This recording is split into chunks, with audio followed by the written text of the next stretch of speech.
Hi, I'm Ciara Nugent, a reporter here at Time, and I'm joined by Christiana Figueres, an environmental leader and former UN climate chief from 2010 to 2016. She oversaw the negotiations for the Paris Agreement. Christiana, thank you so much for being here today with us. Thank you for the invitation, Ciara. Lovely to be here. Thanks. So my first question, Christiana, was going to be to get your reaction to the US presidential election results. But over the weekend, I saw that you shared a video of yourself on Twitter, literally jumping for joy. So do you want to just explain that reaction and what you think this means for the climate? Yeah, I was filmed by a colleague as I was jumping for joy when we heard the news. I jump for joy about several things, Ciara. Obviously, about the re-entry of the United States, not just into the Paris Agreement, because honestly, that is just a procedural issue. But I celebrate the re-entry of the United States into domestic and international leadership on science, on decency, on respect, on the strength of democratic institutions, on a battle against racism, a battle against women who do not have the same opportunities, as well as climate change. That is why I was jumping up and down for joy. It is not just about climate change. It is about the entire fabric of society and of our economy. And thinking specifically about climate change, as you've mentioned, Joe Biden has said that on the first day of his presidency, he would re-enter the Paris Agreement. But beyond that formal notification, as you say, what does the US need to do to prove to the international community that it's serious about climate action? Because this isn't the first time that the US has, well, this time temporarily, left an international agreement on climate change that it helped to negotiate. Yeah, I mean, first of all, I think everyone has understood by now that the United States is a democracy, and that all democracies have these ups and downs of policy because as different political parties with different views come in. I think actually the only democracy that is very consistent in its climate change policies is actually Costa Rica, because we have been always consistent. No matter which political party was in power. But that is not true for most other democracies. So first, let's understand that no one is going to blame the United States for something that was enacted by the administration. I think overwhelmingly, the feeling is going to be one of warm welcome back. We missed you, I think, is going to be the sense that you will get from the international community. So I don't think the United States has to prove itself. I think what the United States would want to do, and this is already ingrained in the Biden plan, is to leverage the opportunity of further decarbonizing, because the US economy has continued to decarbonize even under the Trump administration, because the economics dictate that. But the Biden administration is already appraised of the fact that there's a huge opportunity to further decarbonize here by creating jobs in the clean technologies. He has already said that he can create 10 million jobs by pivoting the economy over to clean energy, clean technologies, clean transport. And that is really what needs to be done. There is no way that in the economic downturn situation that we have right now, that any climate policy could be blind to the economic situation that we have right now. The good news is that all of that can actually be put into a harmonious and coherent package. And so we meaning the world, but the United States specifically, can reboot the economy in a different way, or rather reset the economy, ensure that the direction is one of constant decarbonization at the pace that we need, and thereby strengthen the economy, bring more resilience, and create very urgently needed jobs that are going to be long lasting. There's no point in creating jobs in industries that we know are the industries that are sunsetting. There's no point in that. We might as well create those jobs in industries that are actually going up the growth curve. Absolutely. And on this program, we've been talking a lot about how this moment is an opportunity to have a decisive change, especially on things like climate, our longer term problems. You've said before that you think that's possible. Would you say that the actions of governments and individuals and businesses in the last few months, as we begin to look at what we're actually going to do to get out of this, all of these recessions, does that make you hopeful, what's happened so far, or not so much? No, I think it definitely, the evidence of transformation is every day more compelling.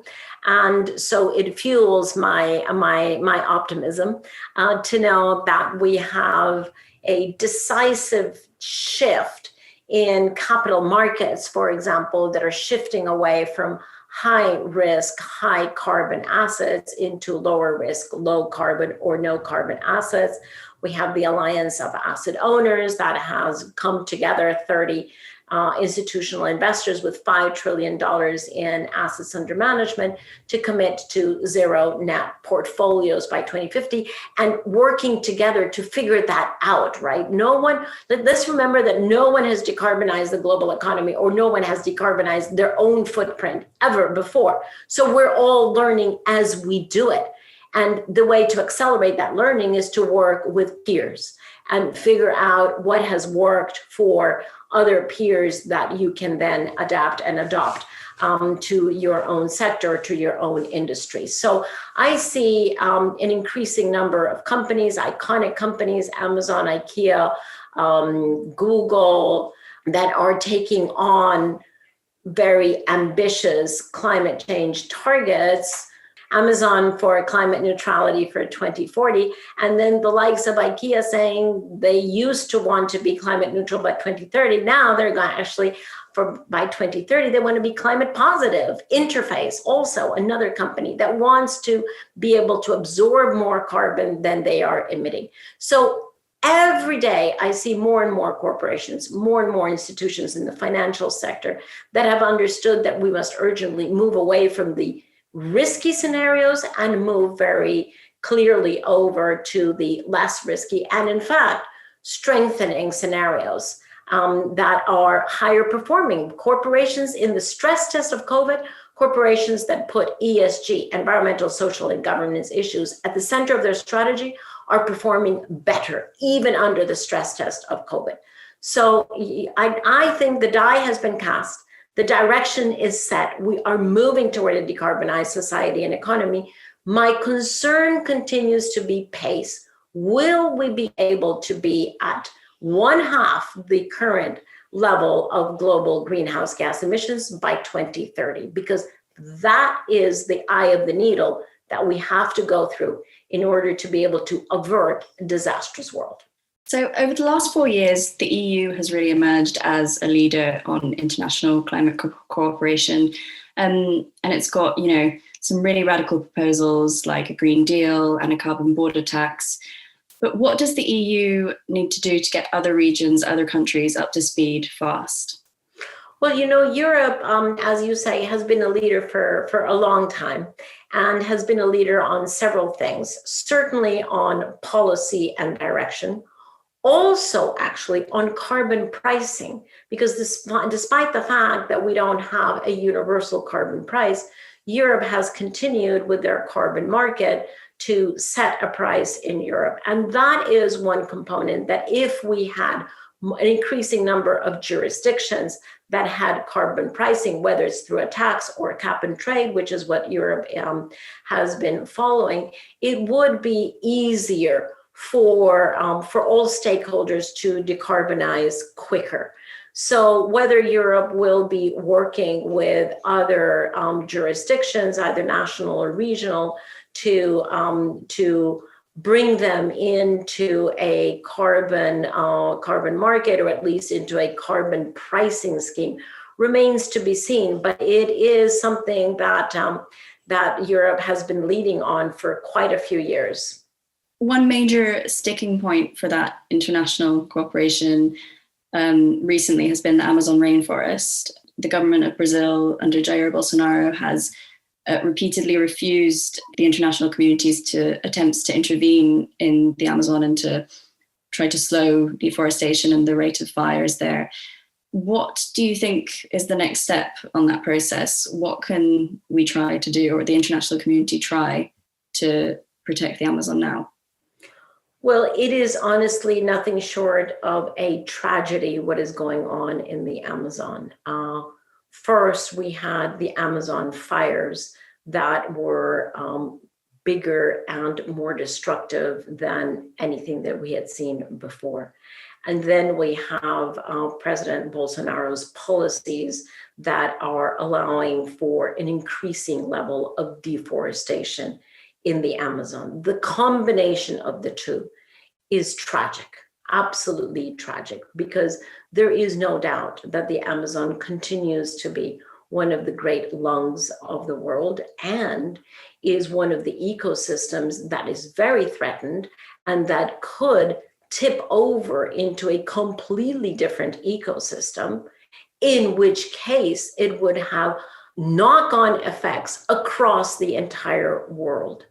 And that would be an ecosystem transformation that would be irreversible. So it is our responsibility, our joint responsibility, to protect the Amazon as much as is possible, fully respecting national law and national primacy. The fact is that no one can legally interfere in national policy. That's what makes it so difficult, Ciara, right? Because we cannot interfere into those policies that are very tragically being enacted in Brazil. But we know that this is neither in Brazil's interest, nor is it in the broader planetary interest. And that's what makes this so difficult. No one has wanted to step in.